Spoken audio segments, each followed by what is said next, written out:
నా కోసమే. నీపై నా ధ్యానం, నాకై నీ త్యాగం, వింతైన సందేశమే. చిరకాల స్నేహం, నీ ప్రేమ చరితం, చిగురించి నా కోసమే.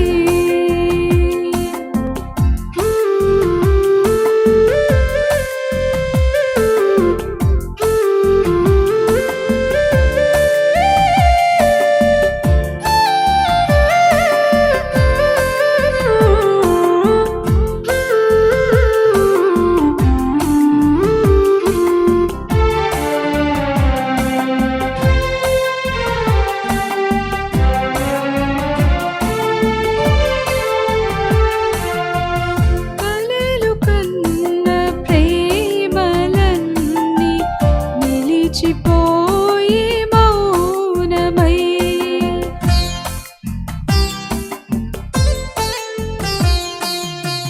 కలలు కన్న ప్రేమలన్నీ నిలిచిపోయి మౌనమై.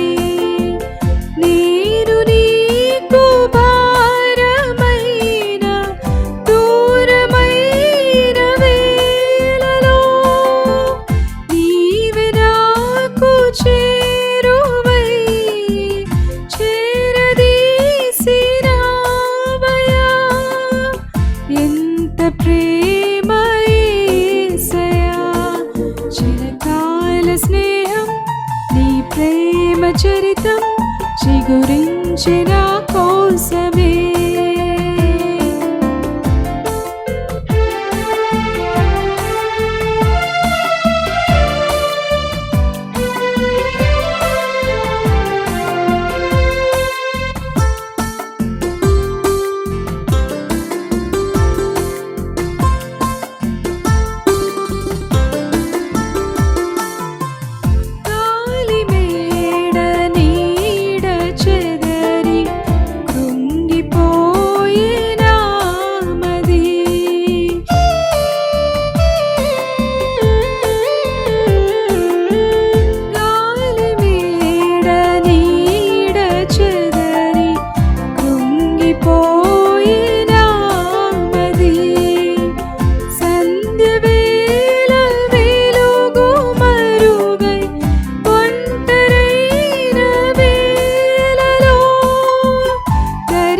చేరి దారి చూపి ధైర్యపరచినావయ్యా. తోడు నీవే యేసయ్యా. చిరకాల స్నేహం, నీ ప్రేమ చరితం, చిగురించి నా కోసమే.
శ్రేష్టమైన స్వాస్థ్యమందు నన్ను నిలిపినావయ్యా. నిలిపినావు యేసయ్యా. చిరకాల స్నేహం, నీ ప్రేమ చరితం, చిగురించి నా కోసమే. చిరకాల స్నేహం, నీ ప్రేమ చరితం, చిగురించి నా కోసమే. నీ నీపై నా ధ్యానం, నాకై నీ త్యాగం వింతైన సందేశమే. చిరకాల స్నేహం నీ ప్రేమ చరితం చిగురించిన కోసమే. చిరకాల స్నేహం నీ ప్రేమ చరితం చిగురించిన కోసమే.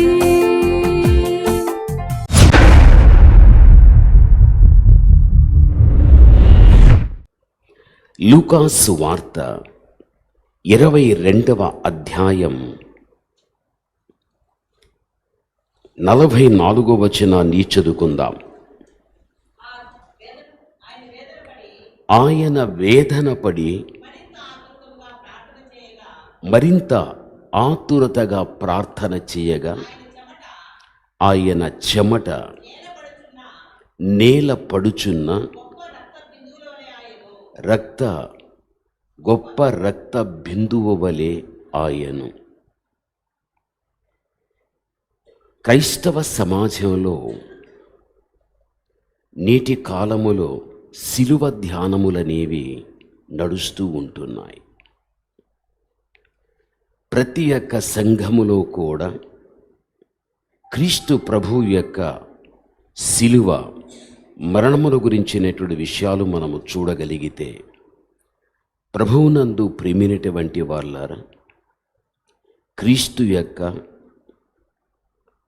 జననం కాకుండా ఆయన యొక్క మరణ పునరుత్థానాలను గురించి ఎక్కువ మాట్లాడడం అనేది జరుగుతూ వస్తుంది.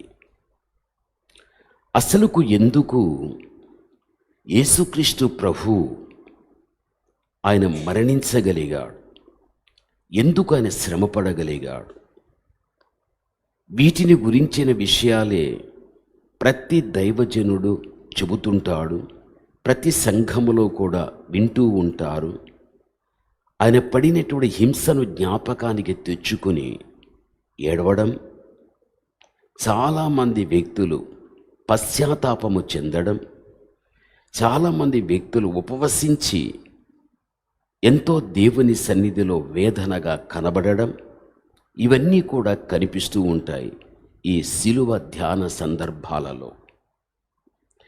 అయితే ఈ శిలువ ధ్యాన సందర్భములో మనము చదువుకున్నటువంటి వాక్యాన్ని బట్టి చూడగలిగితే, యేసుక్రీస్తు ప్రభుల వారు గెత్సెమనే తోటలో ఆయన ప్రార్థన చేస్తున్నట్లుగా మనకు కనిపిస్తున్నది. అది వేదనతో కూడినటువంటి ప్రార్థన. అది గెత్సెమనే అంటే గానుగా అని అర్థం. గెత్సెమనే అనగా గానుగా అని అర్థం.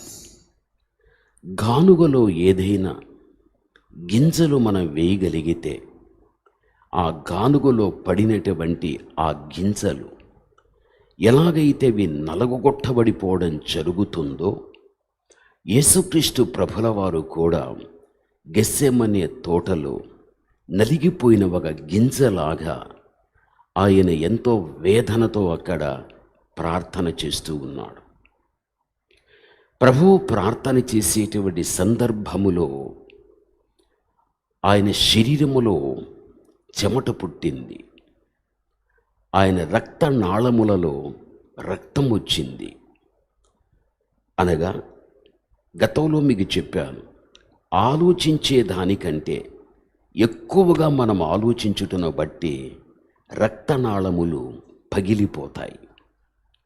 రక్తనాళములు పగిలినప్పుడు దానిలో నుండి వచ్చేటువంటి రక్తం, ఆ తర్వాత శరీరములో నుండి పుట్టుకొచ్చే చెమట, ఈ రెండూ కూడా కలిసి ఒక గొప్ప రక్త బిందువు వలె నేల మీద పడెను అని మనకు చెప్పబడుతూ ఉన్నది. అంటే క్రీస్తు ప్రభు ఒక విధముగా ఆయన శరీర శ్రమను అనుభవించాడు. ఆయన ఆలోచించే దానికంటే అధికంగా ఆయన ఆలోచించగలిగాడు. మనుష్యుడు కాబట్టే అయినప్పటికీ కూడా ఇంత శ్రమ ప్రభువు తీసుకుని ఇంత బాధ ఆయన అనుభవించటానికి అసలుకు కారణం ఏమిటి అంటే, ఒక్కొక్కసారి నీవు ఆలోచించు.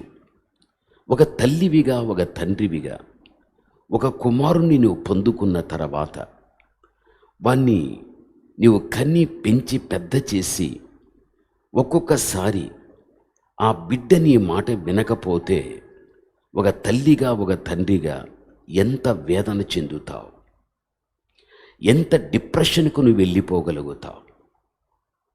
ఇంకా పగలైనా రాత్రి అయినా అసలుకు నిద్ర పట్టదిగా. నేను మన కన్నా, నేను మన పెంచా, మనకు ఒక మంచి జీవితం నేను ఇచ్చా, ఇదంతా నేను వానికి చేయటానికి వాని వెనుక నేను ఎంతో ప్రయాసపడ్డా. ఇప్పుడు వాడు మార్పు లేదు. ఇప్పుడు వాని జీవితం నన్ను దుఃఖపెట్టేటువంటి పరిస్థితికి రాగలిగాది అని పగలు రాత్రి నిద్ర లేకుండా, విరామము లేకుండా ఆలోచిస్తూ ఎంత కృంగిపోతూ ఉంటామో ఆలోచించాలి. ఒక్క వ్యక్తి విషయంగా సర్వలోకములో చెదిరి ఉన్నటువంటి మనుషులందరూ కూడా ఆయన చేతి నిర్మాణమే, ఆయన చేతి నిర్మాణమే. అందుకే బైబిల్ చెబుతోంది, ఆదాము ఎవరో కాదు, ఆదాము దేవుని కుమారుడు అని బైబిల్ చెబుతూ ఉంది. అనగా ప్రకృతి యొక్క ధర్మం, స్త్రీ పురుషుల యొక్క సంపర్కముతో సంతతి ఉత్పత్తి. అయితే ఇక్కడ ఆదాముకు తల్లి లేదు, తండ్రి లేడు. వారి ప్రమేయముతో అసలుకు పుట్టిన వ్యక్తే కానే కాదు. అందుకే ఆదాము యొక్క జీవితాన్ని చూడగలిగితే తల్లి లేనివాడు, తండ్రి లేనివాడు. దేవుని యొక్క స్వహస్తముల చేత మట్టితో ఏమైన వాడు చేయబడినటువంటి వాడు. ఏ దేవుని యొక్క స్వహస్తముల చేత ఆదాము చేయబడి ఉంటున్నాడో ఆ చేసిన దేవుడే తనకు తండ్రి, ఆ చేసిన దేవుడే అతనికి తల్లి లాంటి దేవుడు. అందుకే బైబిల్ చెబుతుంది, ఆదాము ఎవరు? దేవుని కుమారుడు అని. బైబిల్ గ్రంథం వంశావళిని గురించి మీరు చూస్తూ రండి. ఒకసారి మీరు లూకాసు వార్తను మీరు చూడగలిగితే అక్కడ ఆ లూకాసు వార్తలో వీడు వాణ్ణి కనెను, వాడు వీనిని కనెను అని బైబిల్ అంతా ఉంది. అయితే ఈ లూకా 3వ అధ్యాయం 38వ వచనములో చూస్తే, కేయినాను ఎనోషుకు, ఎనోషు షేతుకు, షేతు ఆదాముకు. చూడండి, ఆదాము దేవుని కుమారుడు. ఏ ఆదాము దేవుని కుమారుడు కాగలిగాడో ఆదాము నుండి ఉత్పత్తి అయిన సంతానమే ప్రపంచమంతా కూడా వ్యాపించబడగలిగాది. యేసుక్రీస్తు ప్రభు లోకానికి రావటానికి కారణం ఏమిటి అంటే, ఆయన కన్య మరియ గర్భములో జన్మించినది మొదలుకొని ముందున్నటువంటి కాలములో ఎవరైతే జీవించిరో వారి పాపం ఆకాశాన్ని అంటుకున్నది. ఆ రోజున దేవుడు జలప్రళయముతో నాశనం చేశాడు. లోతు కాలములో అగ్నితో పట్టణాలు నాశనం చేస్తూ రాగలిగాడు. ఇవన్నీ కూడా భయాన్ని కలిగించటానికి తర్వాత వచ్చే తరం వారికి.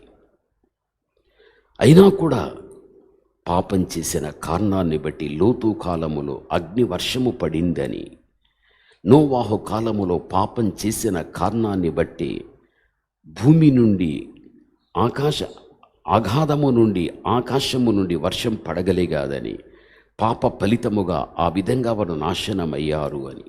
ఇవి ఎందుకు చేశాడు అంటే, తర్వాత వచ్చే తరాలలో ఉన్న వ్యక్తులకు ఇవి జ్ఞాపకము రాగలిగితే ఒక పాప భయం కలిగి మనము జాగ్రత్తగా ఉండాలి అని ఒక మెలకువను కలిగించటానికే అంత కఠినమైనటువంటి తీర్పును ఆ రోజుల్లో దేవుడు చేశాడు.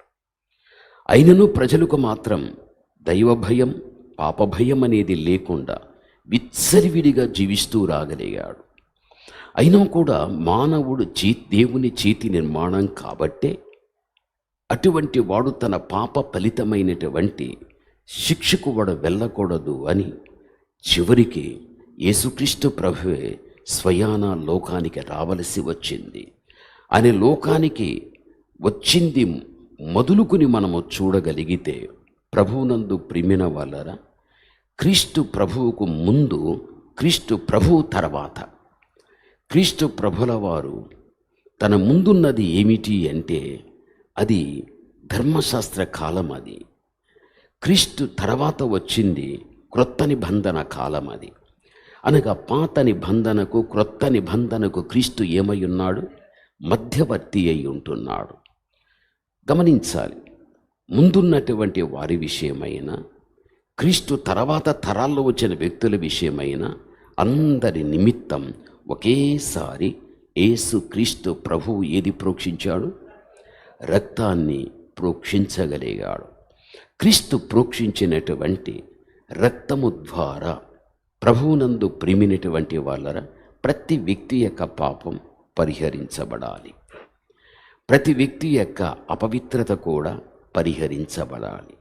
అందుకనే ఆయన గొర్రె పిల్లగా, మీరు ప్రకటన 5:6 మీరు చూడండి, అక్కడ బైబిల్ ఏం చెబుతుందో తెలుసా? మరియు సింహాసనమందు ఆ 4 జీవులకు మధ్యన ఏది మాది?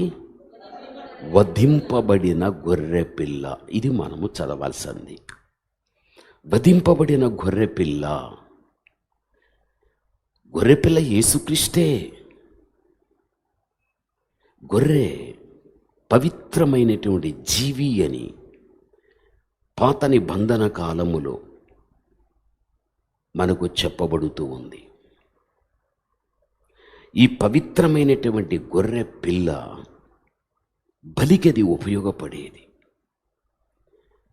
ఆ రోజున బలికి ఉపయోగపడినప్పుడు బలిపీఠము దగ్గర వధించి దాని రక్తం బలిపీఠాన్ని తడిపేసిన తర్వాత ధర్మశాస్త్ర కాలములో ఉన్న వ్యక్తులకు ఆ విధంగా మా పాపానికి పరిహారము కలిగింది అనే ఒక తృప్తిని వారు కలిగేటువంటి వ్యక్తులు.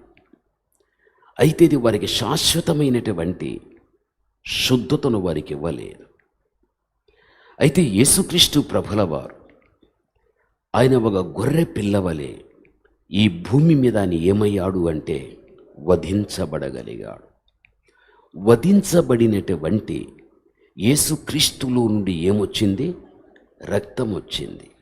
ఆ రక్తమును బైబిల్ ఏమంటున్నది అంటే అది ఒక ఊట.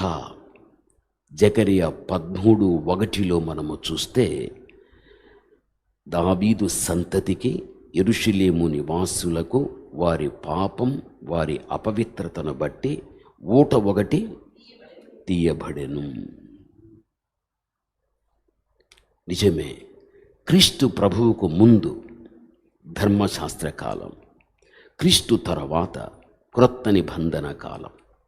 క్రీస్తుకు ముందున్న వారైనా క్రీస్తు తర్వాత అయినా కానీ ఆయన ఈ రెండింటికి మధ్యన గొర్రె పిల్ల వలె వధించబడగా ఆయన నుంచి రక్తము రాగా, ఆ రక్తము ఏమి అంటాడు అంటే అది ఒక ఊట. ఇటువంటి ఊట, ఉబుకుచూ ఉన్న ఊట. అది ఎటువంటి ఊట? అది ఉబుకుతూ ఉన్నటువంటి ఊట.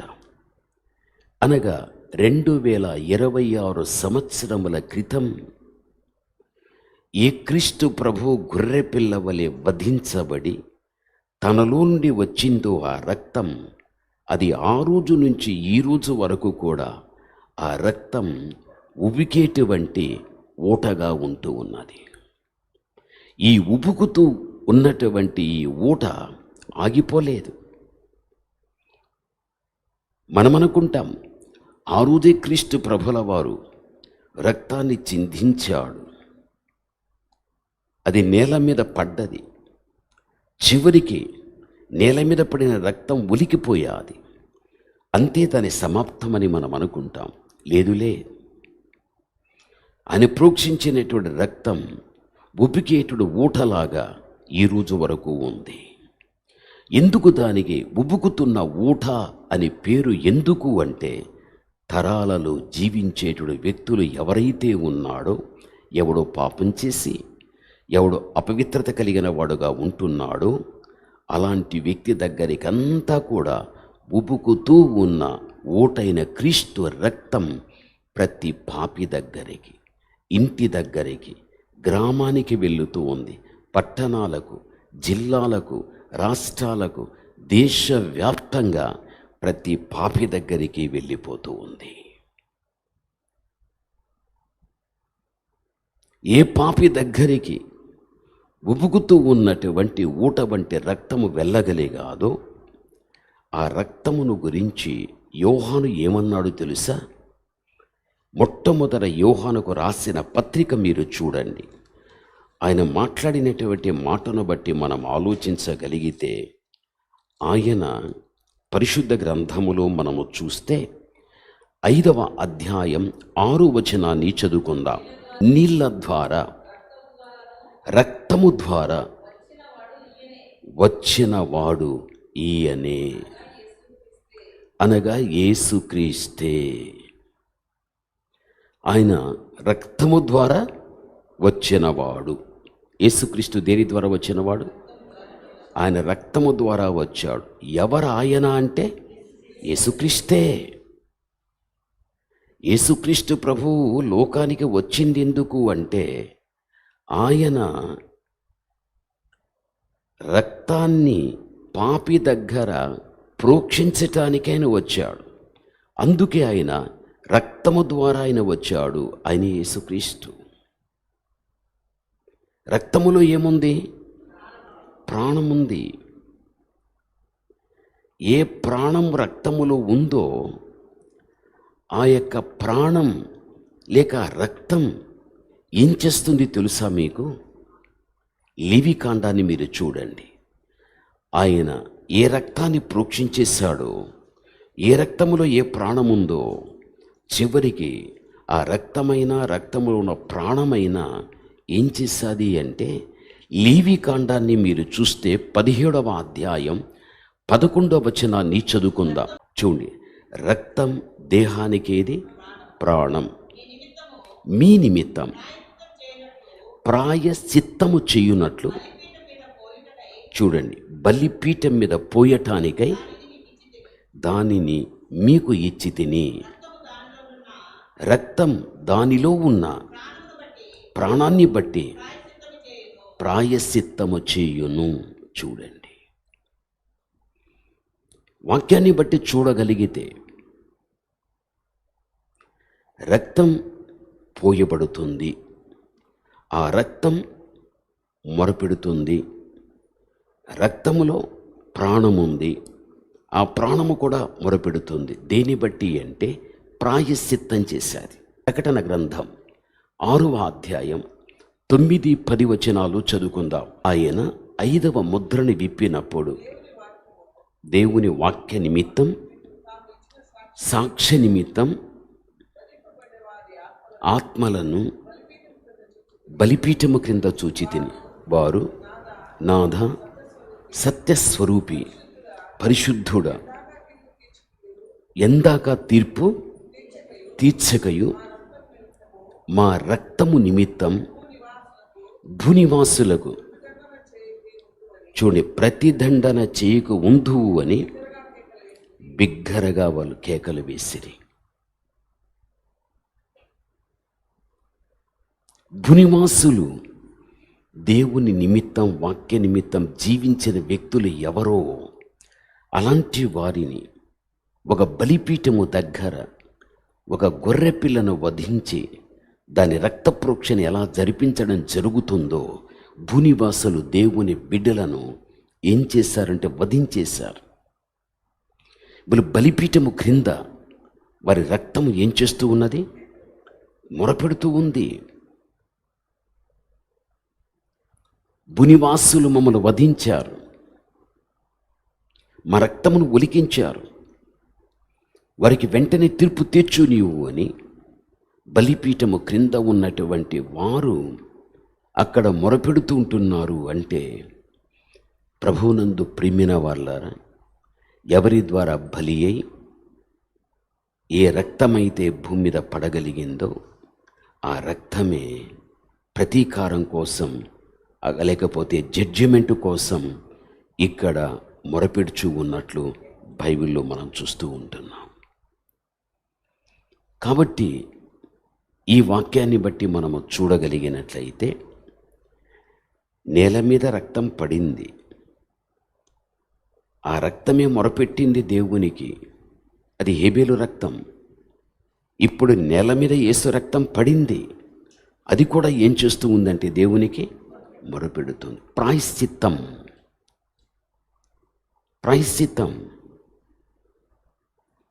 క్రీస్తు ప్రభు ప్రోక్షించిన రక్తం మనుషుల యొక్క పాప విషయములో ప్రాయశ్చిత్తాన్ని కలిగించటానికే ఆయన రక్త ప్రోక్షణ జరిపింపబడగలిగాది. అందుకే తండ్రి వీరు ఏం చేయుచున్నారో వీరెరుగను గనుక వీరిని క్షమించు. యేసుక్రీస్తు యొక్క రక్త స్వరం, యేసుక్రీస్తు యొక్క మాట విధానం ఏమిటి అంటే క్షమించు. కాబట్టి ఆయన పాత నిబంధనకు క్రొత్త నిబంధనకు మధ్యవర్తి. ఆయన వధింపబడ్డాడు. అందుకే ఉబికే ఊటగా ఈరోజు కూడా క్రీస్తు యొక్క రక్తం ఉబుకుతూ పారుతూ ఉంది. ఎవడు రాగలుగుతాడో ఆ రక్తము ద్వారా వాడేమవుతాడు? పరిహరించబడగలుగుతాడు. బైబిల్ మనకు ఆ విధంగానే చెబుతూ ఉంది. కాబట్టి దేవుని యొక్క బిడలైన మన జీవితంలో దీన్ని బట్టి మనం తెలుసుకోవలసిన సత్యం ఏమిటి అంటే ఆయన రక్తం మనకు పరిపూర్ణమైన పరిహారాన్ని ఇచ్చాది. అందుకే ఈ రోజున ఒక పవిత్రమైన జీవితాన్ని మనం కలిగి ఉన్నాం. దీన్ని కాపాడుకుంటూ మన భవిష్యత్తును ముందుకు నడిపించుకుంటూ ఉండటానికి దేవుడు మరొకసారిగా ఇటువంటి మాటలు మనకు వినిపించి మెలకువని ఇచ్చి మనకు ఒక జాగ్రత్తను తెలియపరిచేవిగా ఇవి ఉంటున్నాయి.